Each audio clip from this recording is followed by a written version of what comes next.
dull throb pulsed behind Alara's eyes, a persistent hammer against the fragile confines of her skull.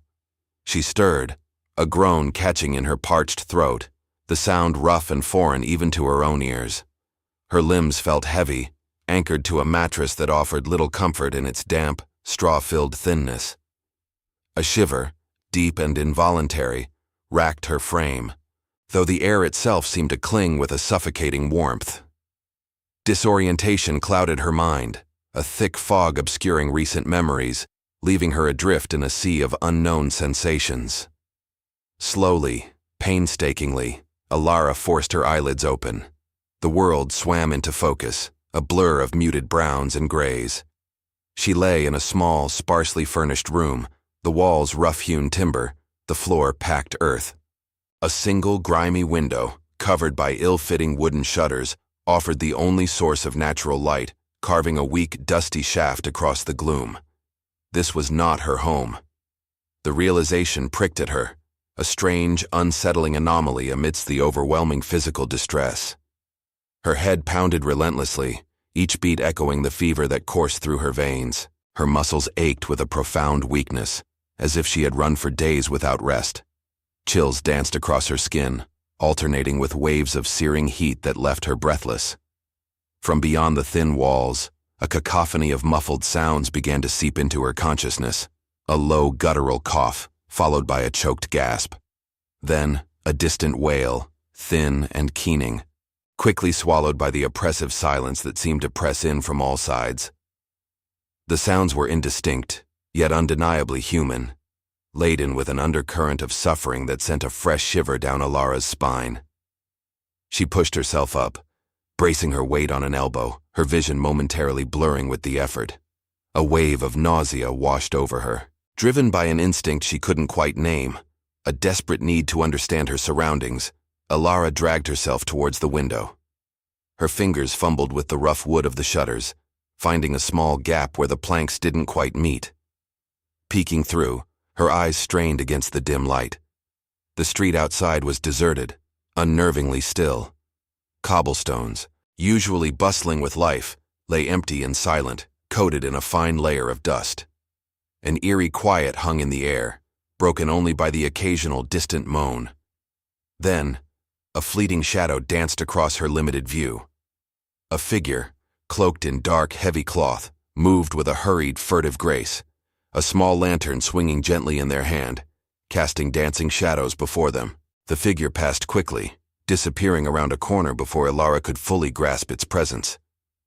But its passage left behind something else, something insidious. A smell.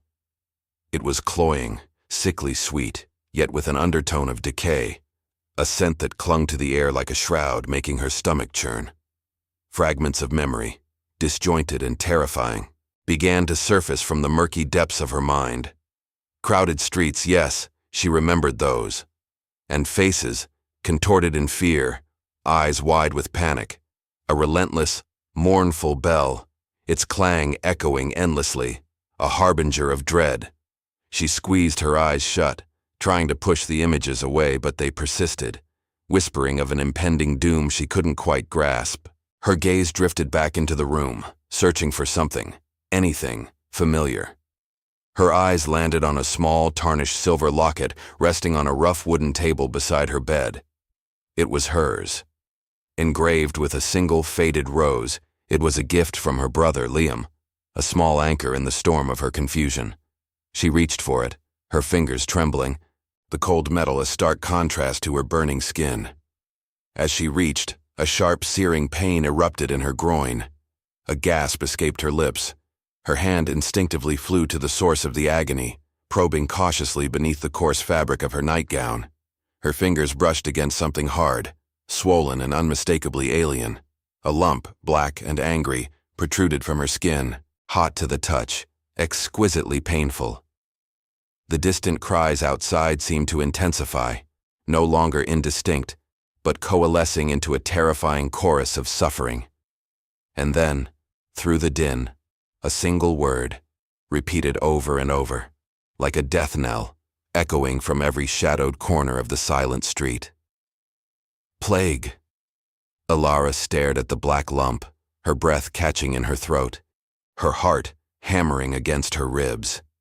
The full, horrifying truth of her situation began to dawn on her, a cold, crushing weight that threatened to suffocate her. Before we continue, subscribe to the channel and tell us in the comments where you are watching from. The word plague reverberated in Alara's mind, each syllable a hammer blow against her fragile composure. Terror, cold and absolute, seized her, replacing the vague confusion with a horrifying clarity. The lump, a dark, malevolent bloom on her skin, pulsed with a pain that mirrored the frantic beating of her heart. This was no ordinary illness. This was the Black Death, the scourge that had emptied villages and decimated cities. Her brother, Liam. Where was he? Why had he left her in this unfamiliar room, alone with such a monstrous affliction? A primal urge to flee, to escape the suffocating reality, surged through her.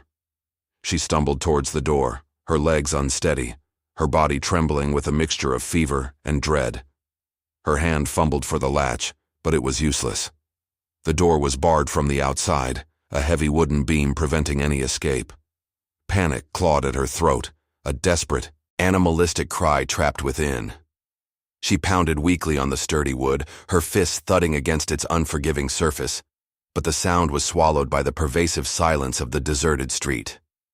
Defeated, Alara sank to the floor, her gaze falling upon the small tarnished silver locket on the table.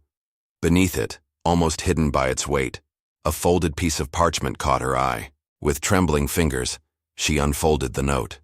The handwriting was unmistakably Liam's, hurried and slightly smudged, as if written in haste or distress. Her name, Alara, was scrawled at the top, a beacon of familiarity in the swirling chaos. The words swam before her eyes, a desperate plea and an explanation. Liam had found her collapsed in the street, feverish and disoriented, her skin already bearing the telltale marks. He had brought her to this secluded dwelling, a place he believed was safe, hoping to shield her from the immediate horrors of the outbreak. He wrote of his frantic search for help, for a remedy, for someone who might know a way to save her. His words were raw with fear, yet imbued with a fierce, misguided hope. He spoke of isolation, of protecting her from the inevitable fate of those exposed, of a desperate gamble to buy her time while he sought assistance from a hidden healer. His love, though expressed through a devastating act of abandonment, still shone through the hurried lines.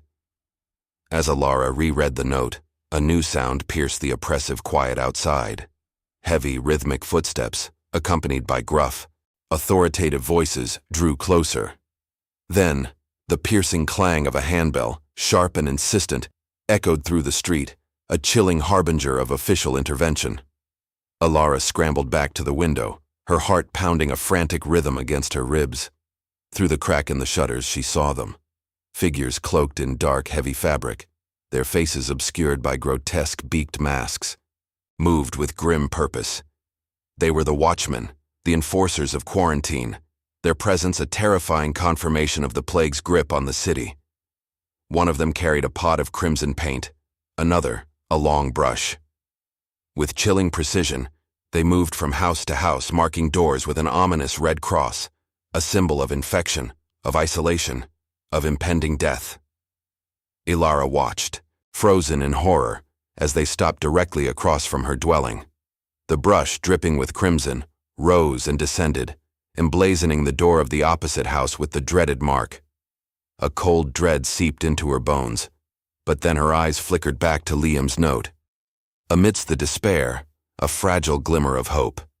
He had mentioned a healer, a wise woman known for her unorthodox methods, who lived beyond the city's walled confines, outside the quarantine zone. He had even scrawled a rudimentary map, a series of cryptic directions through forgotten alleys and the city's dark underbelly. The route was perilous, through winding back streets and even the foul-smelling sewers, a seemingly impossible journey for someone in her weakened state, let alone someone marked by the plague. A new fear, colder and sharper than the first, pricked at her. Liam.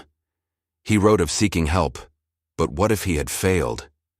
What if he too had succumbed to the disease, Or worse, been caught by the watchman for attempting to hide her.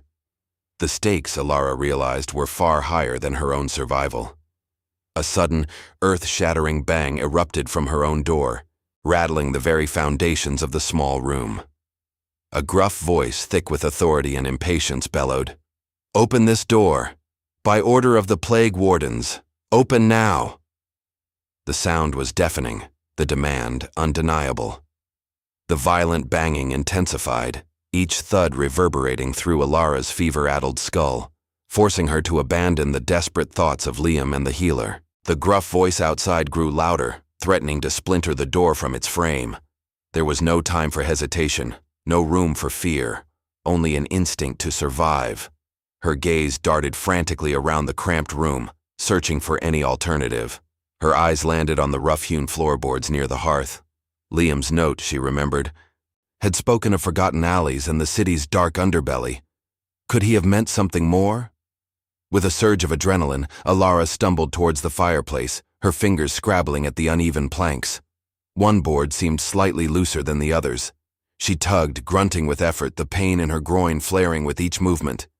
Finally, with a sharp crack, the board lifted, revealing a narrow, dark opening beneath. A rush of damp, earthy air filled her nostrils, hinting at the depths below. It was a tunnel, barely wide enough for her to squeeze through, leading downwards into an unknown abyss. Outside, the watchmen were beginning to batter the door with renewed force. Splinters flew, and the wood groaned ominously.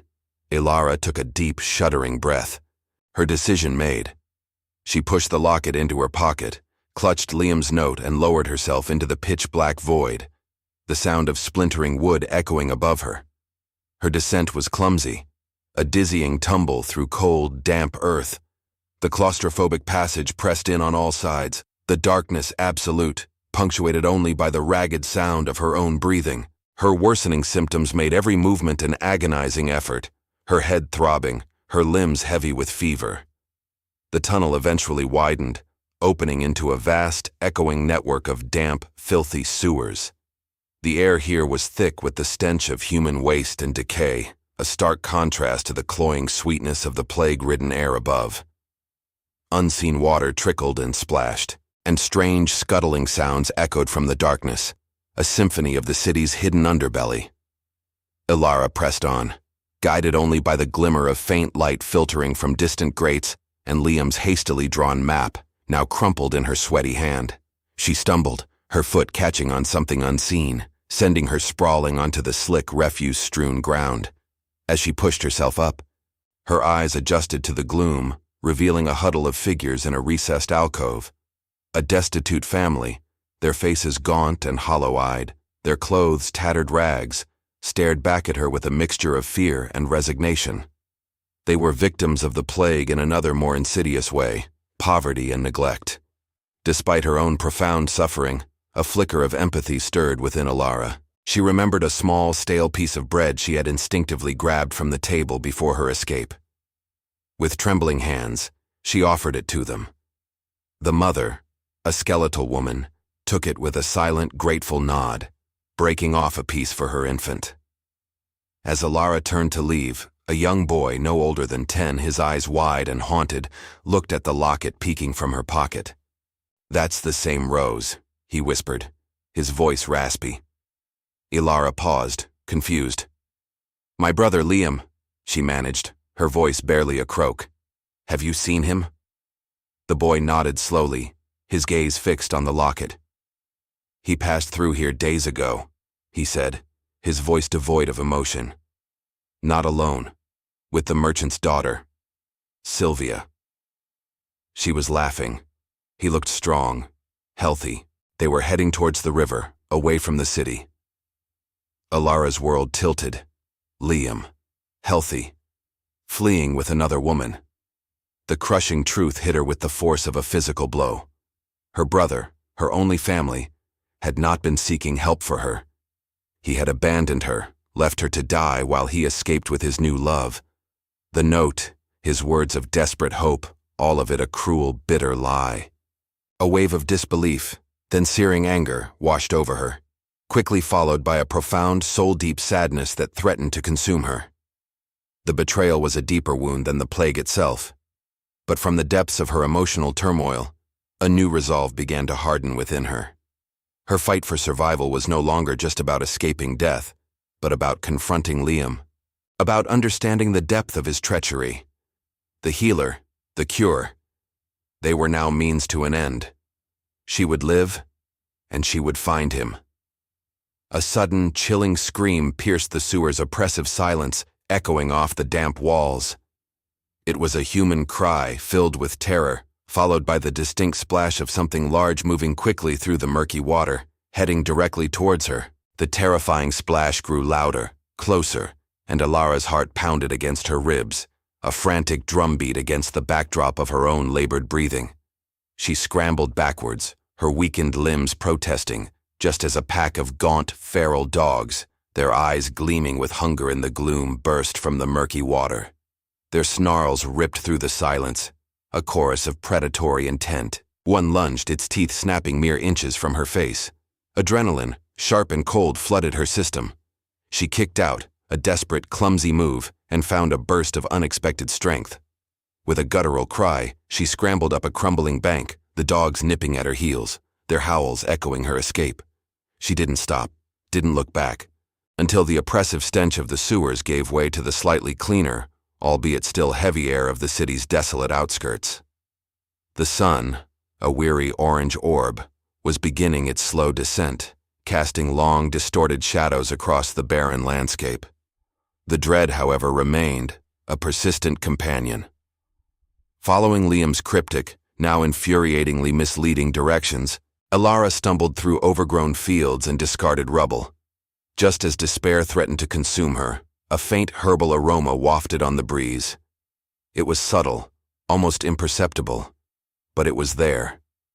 She followed it, her senses sharpened by desperation, until she saw it, a small secluded cottage, half hidden by gnarled trees and overgrown vines. Smoke curled lazily from its chimney, a beacon of life in a world consumed by death. The door creaked open before she could knock, revealing an old woman with a face etched with the wisdom of countless seasons. Agnes, her eyes piercing yet kind, regarded Alara with an unnerving calm. There was no fear, no judgment, only a profound understanding. Without a word, Agnes gently guided Alara inside, her touch surprisingly strong. The cottage was small, filled with the scent of dried herbs and simmering concoctions, a sanctuary from the plague-ridden world outside. Agnes examined Alara's bubo, her touch gentle but firm. "The plague," she stated, her voice a low, gravelly whisper. "But there is a faint spark within you, child. A resistance, rare but not impossible." Alara, exhausted and emotionally drained, could only stare, a fragile hope blossoming in her chest. Agnes spoke of a complex cure, one not found in any city apothecary. It involved rare herbs, specific rituals, and a potent, ancient antidote. The most crucial ingredient, she explained, was a rare luminescent moss, a plant that drew its life from the very heart of darkness, growing only in the deepest, most forbidden catacombs beneath the city. As Agnes prepared a soothing herbal tea, her gaze softened. She spoke of her own past, of a previous plague that had swept through the land, claiming her entire family. Her voice was devoid of self-pity, only a quiet resolve. "It is why I do this," she murmured, stirring the steaming liquid, "to fight back against the darkness, even when it seems all hope is lost." Weakened and vulnerable, Alara found herself confessing the full extent of Liam's betrayal, the anger that still simmered beneath her despair, the burning desire for retribution that now fueled her every step. Agnes listened patiently, her eyes never leaving Alara's face. When Alara finished, Agnes offered not condemnation, but wisdom. "Vengeance, child, is a heavy burden, heavier than any plague. True healing comes not from seeking to wound another, but from understanding, and perhaps even forgiveness. If not for them, then for yourself." She handed Alara the steaming cup. The warmth spread through Alara's chilled body, and for the first time since she had woken in that desolate room, a genuine flicker of strength, physical and emotional, began to stir within her. The black lump still ached, but the fever seemed to recede, if only for a moment. Agnes then pointed towards the window, towards the city, now a dark, imposing silhouette against the setting sun. "The catacombs," she said, her voice grave. "They will test you, but the greatest test, Alara, will be what you find within yourself." The healer's words resonated deeply within Alara, a quiet challenge that transcended her physical ailment. She clutched the warm mug, feeling the herbal concoction mend not just her body, but the fractured fragments of her spirit.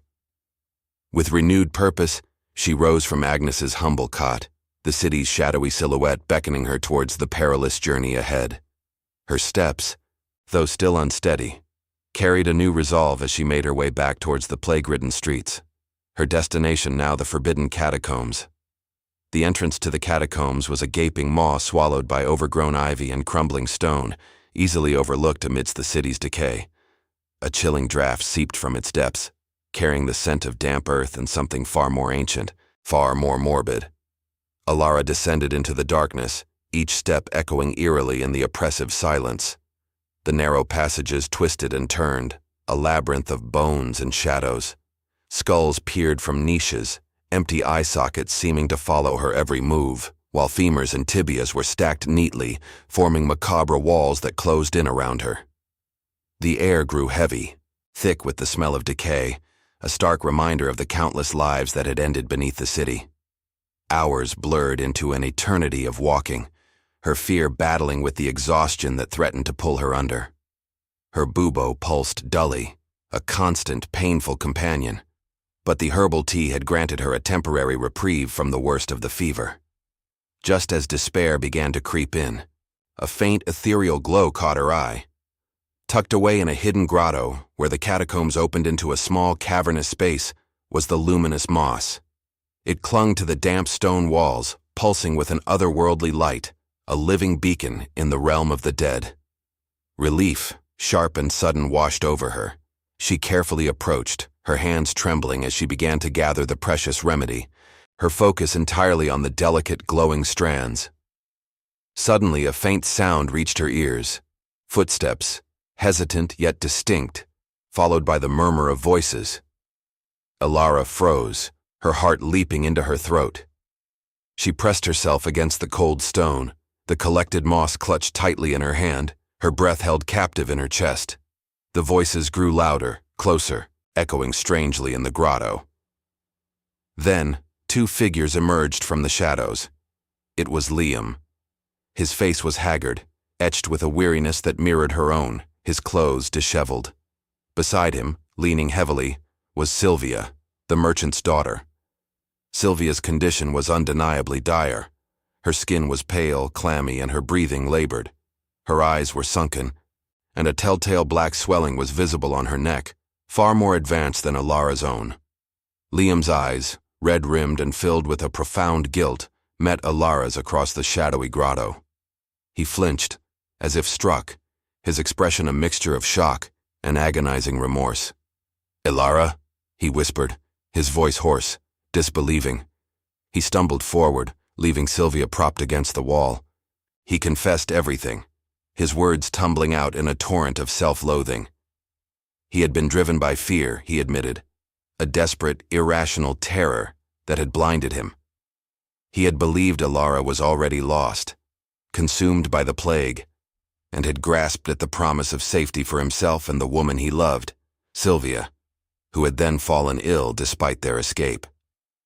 He had returned, knowing the immense risks, to search for any possible cure, driven by a desperate hope for Sylvia's survival, a futile attempt to atone for his betrayal. Alara stood frozen, the precious moss clutched in her hand. There it was, enough for one person, the ultimate dilemma. Save herself, or offer a chance of salvation to her betrayer, and the woman who had inadvertently caused his abandonment. The memory of Liam's note, his words of love, his initial attempts to protect her before fear had corrupted him, flashed through her mind. Agnes's words echoed. True healing comes not from seeking to wound another, but from understanding, and perhaps even forgiveness. Just as Alara's mind reeled with the impossible choice, a violent tremor shook the catacombs. A deafening roar filled the air as the ancient stone groaned under immense pressure. Dust and debris rained down, and with a final earth-shattering crash, the main exit collapsed, blocking their only way out. Sylvia, her eyes wide with terror, let out a choked gasp and slumped against the wall, her breathing becoming shallow, almost imperceptible. They were trapped. The immediate crisis descended upon them like a shroud, suffocating Alara with its urgency. Sylvia lay motionless, her life flickering precariously, while the catacombs groaned around them, a tomb now sealed. Alara still clutched the luminous moss, its faint glow a mocking beacon in the encroaching darkness. Her mind raced, a whirlwind of anger, betrayal, and Agnes's resonant words about forgiveness. In that moment of profound despair, a flicker of the old love for her brother, a buried ember, reignited. She remembered his childish adoration, his fierce protectiveness before the plague had twisted his fear into abandonment. Taking a deep, shuddering breath, Alara made her choice. It was not a choice of vengeance, but of humanity, of the fragile thread that still connected her to Liam. "Here," she commanded, her voice surprisingly steady despite the tremor in her hands. She extended the moss towards Liam, who stared at her, dumbfounded, tears silently streaming down his dirt-streaked face. "This is the luminescent moss." Agnes said it needs to be crushed and mixed with a strong spirit, then applied directly to the buboes. Her words were clipped, practical, masking the turmoil within. "We need to work quickly." Liam, jolted into action by her clear directive, fumbled for his water skin, its contents tasting faintly of cheap wine. Together, their movements clumsy in the dim light and under the weight of their shared terror, they crushed the glowing moss between two flat stones. The pungent, earthy scent mingled with the cloying sweetness of decay, a bizarre perfume of desperation. Alara guided Liam's trembling hands as he carefully applied the makeshift poultice to Sylvia's swollen neck and groin. Sylvia, barely conscious, whimpered softly, but offered no resistance. They huddled together, a strange, unlikely trio, bound by the immediate threat of death and a fragile thread of hope. The catacombs grew colder, the silence punctuated only by Sylvia's shallow, ragged breaths and the distant drip of water. Alara watched Sylvia's face, searching for any sign, any flicker of change. Liam knelt beside his beloved, his head bowed, whispering fervent prayers. The minutes stretched into an eternity, each tick of the unseen clock amplifying the suspense. Alara felt her own bubo throb, a constant reminder of her own precarious state. Yet her focus remained entirely on Sylvia. Then slowly, almost imperceptibly, Sylvia's breathing deepened. A faint flush returned to her ashen cheeks. Her eyelids fluttered, and a soft sigh escaped her lips. The black lumps, once angry and engorged, seemed to recede, their ominous color softening, shrinking. It was a miracle, small and fragile, but undeniable. Liam, witnessing the change, let out a choked sob of relief. He turned to Alara, his eyes shining with unshed tears, a profound gratitude radiating from him that transcended words. "Alara," he began, his voice thick with emotion. I am so sorry. I was a coward. I abandoned you. I don't deserve your kindness." His confession poured forth, raw and honest, acknowledging the depth of his betrayal and expressing a profound, agonizing love for the sister he had left behind. Alara met his gaze, her own eyes brimming. She saw not just the brother who had betrayed her, but the terrified boy who had loved her, the man now broken by his own guilt. She offered no grand pronouncements, no dramatic declarations. Instead, she reached out, her fingers gently touching his arm, a silent, heartfelt forgiveness passing between them. It was a forgiveness not just for him, but for herself, releasing the heavy burden of anger she had carried. As Sylvia stirred and tried to sit up, a new sound reached their ears, a faint draft, a subtle shift in the air. Liam, emboldened by hope, began to explore the grotto's deeper recesses. Behind a cleverly disguised pile of ancient bones, he discovered a narrow, crumbling archway, almost entirely hidden. It was an ancient passage, long forgotten, leading upwards and outwards. With renewed strength, they helped Sylvia through, emerging into the crisp, cool night air on the far side of the city, away from the quarantined zones, far from the plague's immediate grasp. They stood together under the vast, star-strewn sky, a world irrevocably changed. Ilara, having faced death and betrayal, emerged stronger, forever marked by the plague's shadow, but also transformed by her journey of survival, forgiveness, and the unexpected power of human connection. The future was uncertain, the city they had left behind still gripped by the pestilence, but they were no longer alone. The trio, an unlikely family forged in adversity, made a silent pact. They would dedicate their lives to helping others, using their harrowing experience to bring hope and healing to a ravaged world. Their shared trauma now a catalyst for redemption, a testament to the enduring resilience of the human spirit.